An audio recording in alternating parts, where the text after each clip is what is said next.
नमस्कार दर्शकों, आप सबका स्वागत। और जैसा कि आप देख सकते हैं, आज हमारे साथ आमने सामने अगल बगल श्री बाबा रामदास जी। बाबा जी, बहुत बहुत स्वागत है आपका। जय श्री राम। जय श्री राम। बाबा जी, जो आपने नाम लिया जय श्री राम, ऑफ कोर्स हमारे आराध्य और उनके पिता श्री दशरथ मांझी जी। और राम जी ने एक बात जो आज भी लोग दोहराते हैं कि प्राण जाए पर वचन न जाए, ये बात श्री दशरथ जी ने जो वचन लिया था उसी को निभाने के लिए, उसी कमिटमेंट को पूरा करने के लिए राम जी जंगल में उतर गए और फिर जो हुए सो सबको पता है। ऐसे ही एक कमिटमेंट के धनी हैं श्री दशरथ मांझी, जिन्होंने एक पहाड़ तोड़कर सड़क बनाई बिहार में। और उस वक्त फिल्म भी बनी, नवाजुद्दीन ने रोल प्ले किया, केतन मेहता ने फिल्म बनाई, अच्छी फिल्म थी। और वो डायलॉग सबको याद होगा कि जब तक तोड़ेंगे नहीं तब तक छोड़ेंगे नहीं। तो ये शब्द भी, ये भाव भी है कमिटमेंट का। तो दशरथ मांझी जी का भी एक कमिटमेंट सारी दुनिया ने देखा। पहले लोग पागल कहते थे, पर बाद में सबको दिखा। और वह भी कुछ पर्सनल कारणों से गुजरे, तो उन्होंने कहा कि नहीं, मुझे अब पहाड़ तोड़ के रास्ता बनाना है। कल राहुल गांधी जी उनके यहाँ जाते हैं और राहुल गांधी जी दशरथ मांझी जी के यहाँ बिहार में पहुँचते हैं, क्योंकि अब शायद बिहार चुनाव आसी पास है सर, अक्टूबर नवंबर 2-3 महीने में। तो राहुल गांधी जी को याद आती है कि चलो दशरथ मांझी के यहाँ चलें। और जब दशरथ मांझी जी उस रोड बना रहे थे, तब सरकारें शायद इन्हीं लोगों की थी, केंद्र में, राज्य में, हर जगह जैसा भी था। तब तो शायद कोई मदद पहुंची नहीं, अब ये पहुंचे। तो क्यों पहुंचे हैं राहुल गांधी जी दशरथ मांझी जी के यहाँ? राहुल गांधी तो खाली वोट के लिए उनका एक ऑप्टिक है। भाई दलित, एक दलित आइकॉन है, उसको माला पहना है। और मैंने सुना है कि उनके लिए स्पेशल टॉयलेट बनाया गया था दशरथ मांझी के जब वो घर गए। और इसके अलावा एक चीज जो चर्चा में है वो ये है कि जब उन्होंने दशरथ मांझी की प्रतिमा पे माल्यार्पण किया है तो उनका एटीट्यूड बहुत कैजुअल था। वो उस मूर्ति की तरफ उन्होंने देखा तक नहीं, और ऐसे ही बस माला पहनाई। मतलब it was simply a formality, और किसी किस्म का कोई रिस्पेक्ट, कोई कृतज्ञता का भाव राहुल जी के मन में या उनके क्रियाकलापों में था नहीं। ऐसा काफी लोगों ने चर्चा की, वीडियो में भी साफ दिख रहा है। हाँ, और भैया आप किसी को माला पहना के सम्मानित कर रहे हैं, तो आप उस कम्युनिटी, इनफैक्ट तो आप उस कम्युनिटी का वोट खींच रहे हैं ना अपनी तरफ, या उस कम्युनिटी को बताना चाहते हैं कि देखो हम तुम्हारे इस आइकॉन की इतनी इज्जत करते हैं। परंतु तो किसी किस्म का कोई लगाव, कोई रिस्पेक्ट का भाव उस माल्यार्पण में था ही नहीं। मुझे अभी मात्र 4-5 दिन पहले ही मैंने एक वीडियो देखा था संदीप भाई, क्योंकि ये जो जून जुलाई का पखवाड़ा है, ये कारगिल युद्ध विजय का ये पीरियड है। तो इस दौरान बहुत से हमारे सैनिक जो कारगिल में जो है बलिदान हुए थे, उनकी पुण्यतिथियां आती रहती हैं। तो एक वीडियो आया है जिसमें एक सैनिक की विधवा जो है अपने पति की मूर्ति से लिपट के रो रही। 26 साल हो गए। उस मूर्ति में उसने अपना पति ढूंढ लिया, और जो भाव है ना वो प्रकट हो रहा है। एक और मैं आपको बताऊं, जब आप श्रीनगर से द्रास होते हुए जब लेह लद्दाख जाते हैं तो द्रास में वॉर मेमोरियल बना हुआ है। तो वहाँ पे जितने सैनिक द्रास के कारगिल के उतने शहीद हुए थे, उन सबके ना वो प्लाक्स बने बस, और उस पर सैनिक का नाम लिखा। एक और ऐसे इंसिडेंट मैंने देखा था कि अपने बेटे का नाम जहाँ लिखा है उससे लिपट के मार हो गई। See the connect. आपका दशरथ मांझी से कोई कनेक्ट नहीं है, या आपका उस कम्युनिटी से कोई कनेक्ट नहीं है, या जो जितना हेरोइक काम किया दशरथ मांझी ने, उसका उसके प्रति कोई कृतज्ञता का भाव, कोई श्रद्धा का भाव राहुल गांधी के मन में नहीं है। तो नाटक ही कर लो यार, हाँ जब इतना एक्टिंग तो कर लो कम से कम। नहीं सर, जब दिल्ली से निकले इतना टीम टाम लेके पटना पहुंचे फ्लाइट से, फिर वहां से गाड़ी पकड़े, कुछ गए दशरथ मांझी के यहाँ पहुंचे, पूरा 10-12 घंटा लगाया उस प्रक्रिया में। हाँ भाई 2 मिनट रोक दो, देख ही लो मूर्ति को, प्रणाम कर लो। मतलब उतना सारा प्रक्रिया की, प्रोसेस किया, अपने लिए टॉयलेट बनवाए। मैं उसको गलत नहीं मानता हूँ, चलो ठीक है भाई, आदमी टॉयलेट बनवा लिया। एक तो मोदी जी ने शौचालय बनवाए अकाउंट में पैसा देके, और राहुल गांधी जी को भी इसी तरह हर गरीब के घर में एक दिन का प्रवास करें तो कुछ नहीं तो उनके जीवन में जितने दिन हैं उतने गरीबों के घर नहीं, मजा तो तब आता है ना जब राहुल गांधी उस परिवार या उस बस्ती के लोगों की पीड़ा को फील करते। यार इनका टॉयलेट पहली बात तो है कि नहीं है, अगर होगा भी तो शायद गंदा होगा या उनके स्टैंडर्ड का ना होगा। राहुल वो क्या नाम, अरविंद केजरीवाल 8 लाख के संडास में जो है निपटता था, तो राहुल गांधी का भी स्टैंडर्ड ऑलमोस्ट वही होगा। वो स्टैंडर्ड होता है ना, साफ सुथरा होना चाहिए, ठीक है, चलिए ठीक है, हो गया तो अच्छी बात है। और मजा तो तब आता है ना जब किसी की झोपड़ी में आप खाना खाते हैं जी, हाँ। तो उस झोपड़ी को फील कीजिए ना, उस लाइफस्टाइल को कनेक्ट तो आप जनता से तभी कर पाएंगे। सर आप समझ नहीं रहे, राहुल गांधी जी अपना सैंपल छोड़ के आए वहाँ पे, ऐसा होना चाहिए। आप लोग तो मोदी जी जो है सस्ता वाला थमा दिए हैं। खैर वही, मैं दर्शकों की जानकारी मैं पॉइंट कि हम भी मजाक नहीं उड़ा रहे, हम ये कह रहे हैं इस मानसिकता के लोग, जहाँ इंदिरा गांधी भी यही गरीबी का टूरिज्म करने बेलची जाती हैं, वो भी बिहार में हाथी से जाती हैं, यहाँ रोड नहीं है, यहाँ कुछ नहीं है, मैं जा रही हूँ, तो तुम अपने बाप की जो है प्रधानमंत्री तो काल और कांग्रेस के जितने मुख्यमंत्री रहे बिहार के, उसकी परत खोलती हो। राजीव गांधी और सोनिया गांधी की फोटो है जहाँ वो अमेठी में झुग्गी झोपड़ी में नीचे एकदम मड़ई के उसमें जा रही है, तो किसकी कलई खोल रहे हो तुम लोग? और राहुल गांधी जो आप दशरथ मांझी के यहाँ जा रहे हैं तो किसकी कलई खोल रहे हैं? जब दशरथ मांझी वो सड़क बना रहे थे किसकी सरकार थी? जब उस आदमी ने शुरू कर दिया, ऐसा तो नहीं कि पहले दिन से 6 हथौड़ी लेके चला गया होगा, 10 विधायकों के पास गया होगा, मंत्री के पास गया होगा, बोला होगा कि भाई साहब एक वहाँ रोड बनवा दीजिए महाराज। जब सबसे हार गया होगा तब तो वो कार्य शुरू किया होगा ना सर। इस मानसिकता के नेताओं के नेता हैं राहुल गांधी। क्या कहते सर, वो तो जीवन आपने देखा है, वो जगह, वो सब चीजें आपने देख रखी है, कुछ अनुभव साझा। मैं बताऊं दशरथ मांझी जी जैसे लोगों का, गरीबों का जीवन कैसा रहा होगा उस काल में। मैं आपको दशरथ मांझी के साथ क्या प्रॉब्लम थी, उनकी पत्नी बीमार हुई,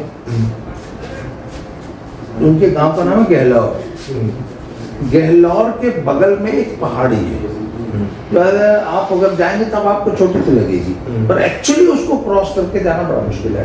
पत्थरीली पत्थर की पहाड़ी, और सॉलिड पत्थर है, मिट्टी नहीं है, मिट्टी की पहाड़ी नहीं है, सॉलिड पत्थर है।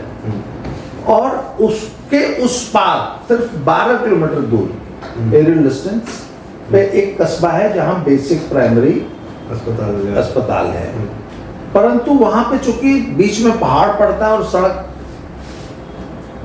काटी नहीं जा सकती तब थी, तो घूम के जाना पड़ता था, और वो जो घूम के जाने का जो डिस्टेंस था वो करीब 45-50 किलोमीटर है, और उस जमाने में साधन नहीं थे, तो अपने निजी साधन से 50 किलोमीटर जाना मुझे लगता है सारा दिन लग जाता है। पैदल ही जाता हूँ, निजी साधन भी क्या रहा। तो मैंने तो देखा है कि अब खटिया पे लाद के पेशेंट को कंधे पे ले जाते लोग। अब तो खैर गांव-गांव में जीपें हो गई हैं, कम से कम भाड़े पे जीप उपलब्ध हो जाती है। तो जब उनकी पत्नी मर गई तो उन्होंने ठान लिया कि मैं सड़क बनाऊंगा, और आसान काम नहीं है, पूरा पहाड़ काट के जीवन लग गया, एक जीवन लग गया। अच्छा, उस जीवन में भी उनको दुनिया डिस्करेज करती है। अच्छा, क्या उन दोनों सोशल मीडिया तो था नहीं, वेस्टर्न मीडिया को इन सब कामों के लिए फुर्सत नहीं।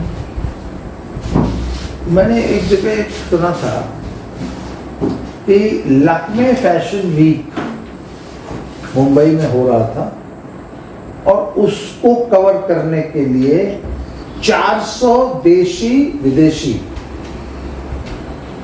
Main stream media, electronic media और प्रिंट मीडिया के 400 पत्रकार और ओबी वैंस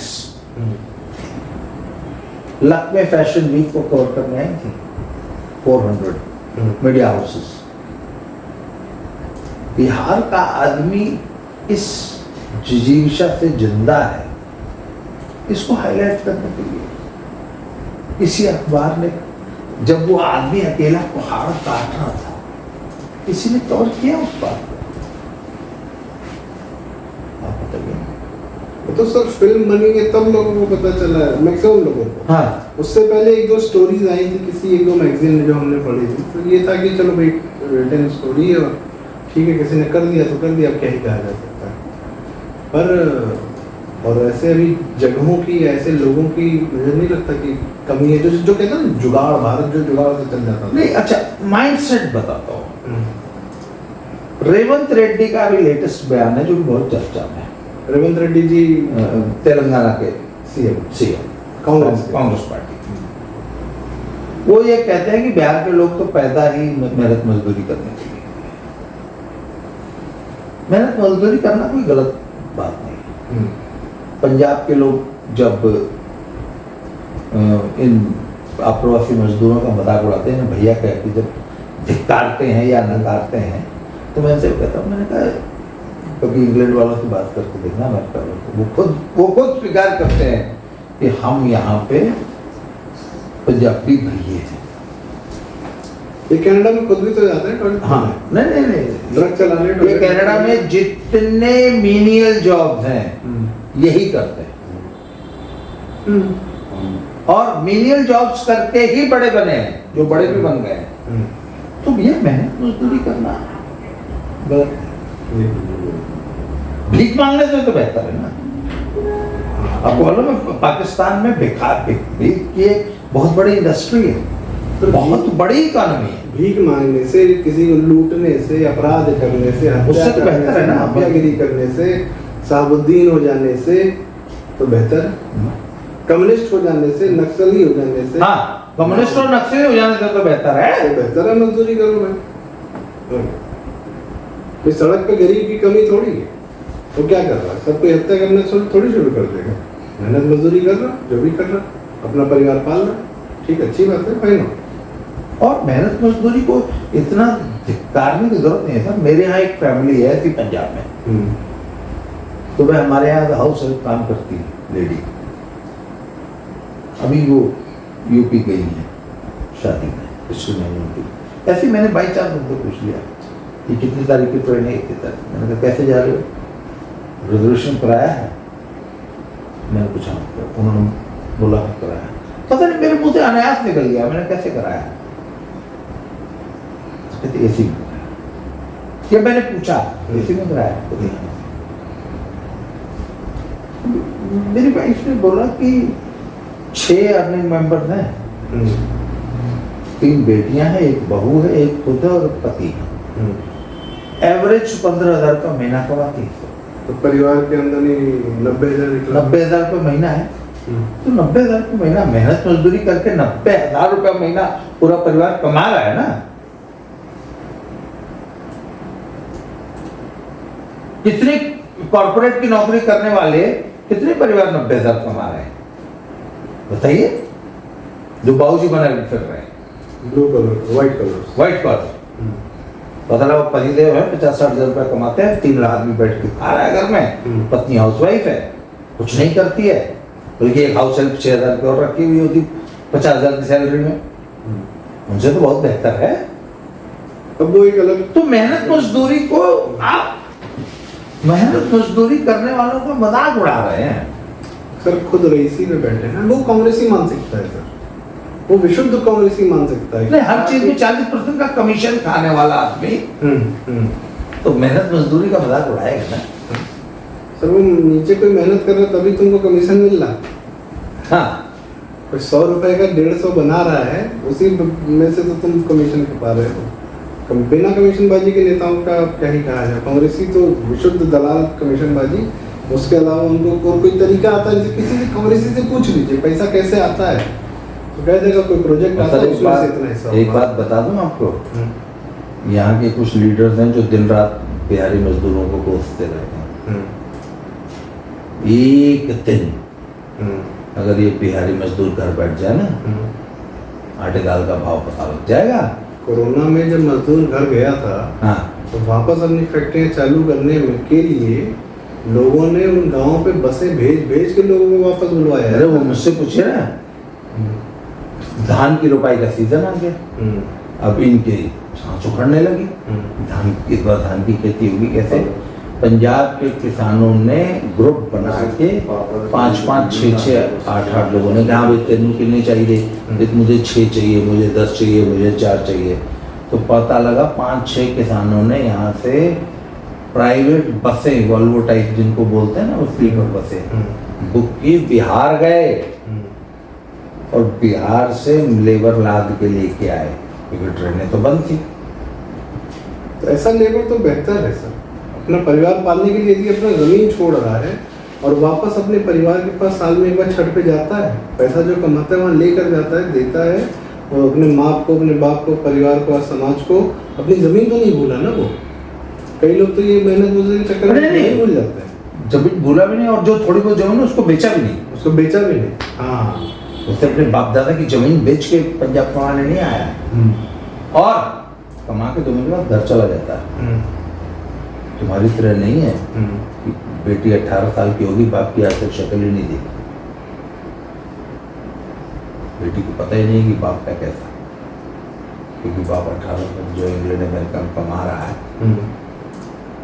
तो ये एक जो अभी हमने राहुल गांधी की बात की, और ये जो हम बात की, दूसरों को लग सकता है कि ये अलग अलग बातें हैं, पर ये है एक ही बात। बिहार की बदहाल स्थिति को राहुल गांधी दिखाने गए हैं कि हम एक झोपड़ी में जा रहे हैं और अभी भी स्थिति बदहाल है। तो भाई इसमें जो तुम्हारा लालू है ना, जो तुम्हारा संगी साथी है तेजस्वी, जिसके साथ तुम घूमते हो, मटन खाते हो सावन में, ये देन उसकी है, उसकी गर्दन पकड़ो और उसके बेटे की गर्दन पकड़ो कि तुम लोगों ने ये नहीं, you are partner in that crime, तुम्हारे सहयोग से वो 15 साल लालू की सरकार ने चली है। लालू लालू पे जो आज केस चल रहा है, पूरे परिवार पे तलवार लटक रही है सीबीआई की, कि नौकरी देने के बदले जब जमीनें लिखवा रहे थे तो कांग्रेस की सरकार में ही तो रेल मंत्री था। हाँ, मनमोहन सिंह की सरकार में रेल मंत्री थे। सोनिया गांधी की सरकार थी क्या बात कर? जो भी। मनमोहन की थी, पहले वो सोनिया की थी, फिर राहुल की थी, फिर प्रियंका की थी, फिर रॉबर्ट वाड्रा की थी, फिर मनमोहन की सरकार थी। सर क्या बात? नहीं, उसमें चिदम्बरम में ये राजा सबका अपना डिपार्टमेंट बना हुआ था, सब मस्त पूरा देश लूट रहे थे। तो ऐसे लोग, और उसके बाद तुम्हारा ही मुख्यमंत्री, अगर बात ये नहीं कि उसने सही बोला गलत बोला, उसने जिस टोन में बोला है वो 100% बिहारी को गरियाने के टोन में बोला, और ये जातीयता, क्षेत्रीयता की जो आग है ये बढ़ाने का कार्य लोग कर रहे हैं। उसी राहुल गांधी का कोई बयान, ये अगर रेवंत रेड्डी को बोला हो कि तुम ऐसे मत बोल, गलत बोल रहे, गलत शब्द नहीं, यहाँ तो साध्वी प्रज्ञा कुछ कह दे या कोई कुछ कह दे, सही बात कह दे, तब भी मोदी का गला पकड़ लेते हैं, भाई तुम्हारा आदमी गलत बोल रहा है। इन लोग से कोई सवाल जवाब नहीं होता सर, ये कुछ भी बोल सकते हैं, कुछ भी कर सकते हैं, सरेंडर बोल सकते हैं। मतलब ये, मैं एक आखिरी सवाल पूछता हूँ बाबा जी, हम ये नेताओं के 2 कौड़ी के थर्ड रेट ब्रैट्स, बदतमीज बच्चों को, क्या हम अपना नेता होना डिजर्व करते हैं क्या, हम और आप ऐसा समाज?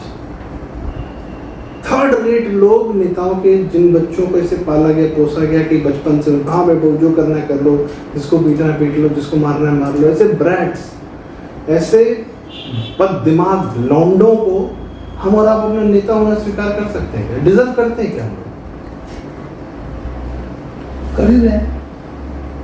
आप बताइए ना कि आज अगर बीजेपी या एक आध और पॉलिटिकल पार्टी, मतलब आप गिनती की कम्युनिस्ट पार्टियाँ हैं, अगर इसकी सारी की सारी पार्टियाँ लकी स्पर्म से चला रहे हैं, first generation, second generation, third generation, lucky sperms की पार्टियाँ, right from Kashmir to Kanyakumari, आप जितने पॉलिटिकल पार्टी देखेंगे सभी जो अपने परिवारवाद आ गए, अब्दुल्ला ऊपर है, उमर अब्दुल्ला से लेके और फिर नीचे तक चले जाइए। तो सर ये हमारे भारतीय लोकतंत्र की सबसे बड़ी कमी मानता हूं मैं कि we as voters have failed the nation. But why did we accept this कूड़ा? इस कूड़े को हमने, इस जातिवाद को और इस परिवारवाद को स्वीकार क्यों किया?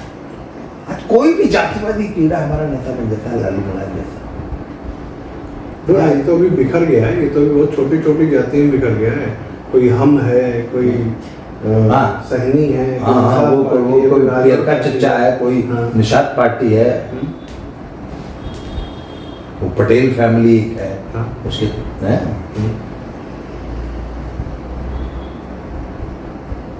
मेन बात यह है कि चलिए ठीक है, एक जाति का एक नेता हो जाना वो भी गलत नहीं मानता हूँ सर। ये जमीन से उठा, अपनी जाति अपने समूह के लोगों को बना, पकड़ा और नेता बन गया, समझ में आता है। पर ये जो आए हैं ऊपर से, ये कौन सी जाति, ये कौन क्या लेकर आ रहे हैं कि माला ऐसे फेंक रहे हैं? सर ये जो इनके अंदर जो सेंस ऑफ एंटाइटलमेंट है ना, कि मैं कुछ भी कर दूंगा, जनता हमें वोट दे देगी, ये इनकी जो दम्भ है तो सच है, वैसे दे देती है जनता। मैं तो यूपी में बहुत सारे लोगों को जानता हूँ, एकदम लालूट है राहुल गांधी, कुछ बहुत सही, एकदम सही आदमी। क्या करेंगे? तो मैंने बोला ना, भारतीय लोकतंत्र की सबसे बड़ी विडंबना है कि हमने कभी भी मेरिट को तो महत्व दिया ही नहीं। अच्छा, आपको पता है हमारे देश में भ्रष्टाचार का मुद्दा रहा कि भ्रष्टाचार पे वोट करा, दिल्ली में एक से एक बड़े। अच्छा, 2000 तो चलिए मान लीजिए जब से ये ईवीएम आई है, गुंडों का थोड़ा सा प्रभाव कम हुआ है। नहीं तो एक जमाना था सर कि एक भी गुंडा चुनाव नहीं हारता था और एक भी शरीफ आदमी चुनाव नहीं जीतता था। पिछले 10 सालों में मुझे कम से कम ये फर्क पड़ा है कि गुंडों का राजनीति में थोड़ा सा प्रभाव कम हुआ है, ढंग के लोगों का बढ़ा है। परंतु एक समय वो था, मुझे याद है 90s की स्पेशली राजनीति जो थी, उसमें एक भी गुंडा चुनाव नहीं आता था, राइट फ्रॉम नीचे से लेकर ऊपर तक, मतलब जिला पंचायत से लेकर 2010 तक, उसके बाद जब तक गुंडों की सरकारें बनती थी और गुंडे ही सरकार बनाते थे। तो सर ये हमने एक तो ये गुंडों को अपने भारतीय लोकतंत्र में हमने परिवारवादी राजनीतिज्ञों को अपने सिर पर बिठाया, जातिवादी राजनीति, जाति के वो आधार पे जो वो था, और उसके बाद गुंडे। मुझे लगता है कि अगर हम कंक्लूड करें इस चर्चा को, तो यदि हम परिवारवाद की राजनीति को रिजेक्ट करना शुरू करें, तो ये जातिवादी माफिया के लिए गुंडे, क्योंकि ये परिवार जो है जब कंट्रोल करना चाहता है तो ये इन्हीं वोट के लिए जातिवादी को और ज़मीन पर मजबूती से बने रहने के लिए माफिया को, उसका यह समर्थन यही लेता है। ये परिवारवाद वो जो है, अब अखिलेश है, राहुल ने जो भी हैं, इनके ही छत्र छाया में ये जो दोनों आपने बताए पलते हैं, फलते हैं, फूलते हैं। तो यदि हम आउटराइट परिवारवाद की राजनीति को रिजेक्ट करना शुरू कर दें तो क्या हमें बेहतर समाधान मिलेगा? अगर हमें समाधान बिल्कुल, जब से एक बात बताऊं आपको, हेमंत बिश्व शर्मा और योगी जी जैसे लीडर्स जब से आए, तब से मेरिट को लोगों ने काम महत्व देना शुरू किया। अभी आप थोड़ी देर पहले हम लोग जिस वीडियो को देख के बड़े खुश हो रहे थे, वो मध्य प्रदेश का शायद वीडियो है, जिसमें नहीं राजस्थान का एक वीडियो है जिसमें एक एएसआई की बेटी की हत्या हुई थी। तो उसके हत्यारों को पुलिस ने बहुत कायदे से ट्रीटमेंट दिया और फिर उनको उनके पुलिस वैन से जब उनको उतारा जा रहा तो उनके तीनों के टांगों में प्लास्टर चढ़ गए। हम क्या कह रहे थे तो पुलिस का इकबाल, उस वीडियो की जो हेडिंग है कि पुलिस का इकबाल है। सर ये पुलिस का इकबाल हमें पंजाब में देखने को क्या पुलिस का इकबाल हमको बंगाल में देखने को मिलता? नहीं सर, वहाँ पुलिस में इकबाल दिखेगा ना आपको। हाँ, क्योंकि पुलिस में इकबाल है इसलिए पुलिस का इकबाल नहीं। पंजाब की पुलिस जो है वो गुंडे एलिमेंट्स, सरकार चूंकि गुंडों के सामने झुकी हुई है, नतमस्तक है, इसलिए पुलिस का इकबाल आपको देखना। पर योगी जैसी प्रशासकों के का, अच्छा आज आप पंजाब में किसी से भी बात कर लीजिए, भारत का बच्चा बच्चा कहता है कि हमारा चीफ मिनिस्टर योगी जैसा क्यों नहीं है। तो हाई को गवाही मैं नहीं एक बात बताओ, आज मोदी विरोधी भी पंजाब में, मोदी का कट्टर विरोधी है, भाजपा का कट्टर विरोधी है, संघ का कट्टर विरोधी है, और चीफ मिनिस्टर उसको योगी जैसा चाहिए। तो सर यहाँ पे इसका मतलब क्या है? पंजाब की जनता ही नहीं, पूरे देश की जनता अब मेरिट की तरफ देखने लगी है, और योगी जी जैसे लीडर्स ने ना सर एक बड़ी लाइन खींच दी। तो यदि समापन ये इस बात से करते हैं कि मेरिट के नेताओं पर ध्यान देने की आवश्यकता है, और राहुल गांधी जैसे जातिवादी, परिवारवादी, और जो ये मान के चलते हैं कि हम प्रिविलेज्ड हैं, हमें ही शासन करने का हक है, इस सोच के जो ये राहुल, अखिलेश, तेजस्वी जैसे लीडर्स जो है ना, इनको रिजेक्ट करके योगी, हेमंत विश्व शर्मा, ये ऐसे लीडर्स जो अपनी योग्यता और अपने मेरिट के बल पे आ गए हैं, इनको प्रमोट कर दिया। अन्ना मलाई हो गए, देवेंद्र फडणवीस हो गए, और लोग सिर्फ भाजपा वाले ही क्यों, दिल्ली में शीला दीक्षित भी थी, ठीक ठाक काम कर रहे थे, तो होना चाहिए, वो बात अलग है। Now it's time to reject leaders like Rahul और उनकी पॉलिटिक्स को रिजेक्ट करने की जरूरत है।